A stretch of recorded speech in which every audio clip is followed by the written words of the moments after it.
Subscribe now and press the bell icon. Never miss an update. Shivaji Maharaj Bharat के इतिहास के महान योद्धा और प्रशासक थे।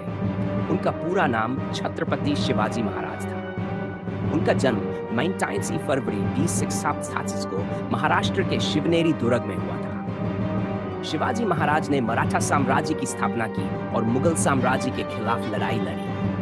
शिवाजी महाराज अपनी वीरता, कुशल नेतृत्व और रणनीतिक सोच के लिए प्रसिद्ध थे। उन्होंने गुरिल्ला युद्ध, छापामार युद्ध की एक नई शैली विकसित की, जिसे शिव सूत्र या गनिमी कावा के नाम से जाना जाता है। उनके नेतृत्व में मराठा सेना ने कई महत्वपूर्ण किलों और क्षेत्रों को मुगलों और अन्य दुश्मनों से जीता। शिवाजी महाराज का राज्याभिषेक 1404 में हुआ और उन्हें छत्रपति की उपाधि दी गई।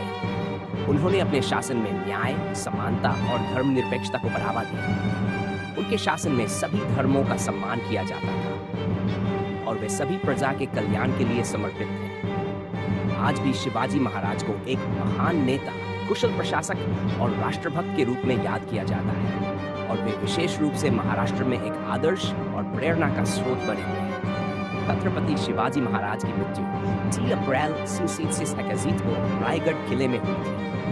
उनकी मृत्यु के कारणों को लेकर कई मत हैं, लेकिन प्रमुख रूप से ये माना जाता है कि वे बुखार और शरीर में संक्रमण के कारण बीमार हो गए थे। कुछ लोग मानते हैं कि उनकी मृत्यु को स्वाभाविक कारणों से हुई, जबकि कुछ लोग ये भी मानते हैं कि उन्हें जहर दिया गया था, लेकिन इस दावे का कोई ठोस प्रमाण नहीं है।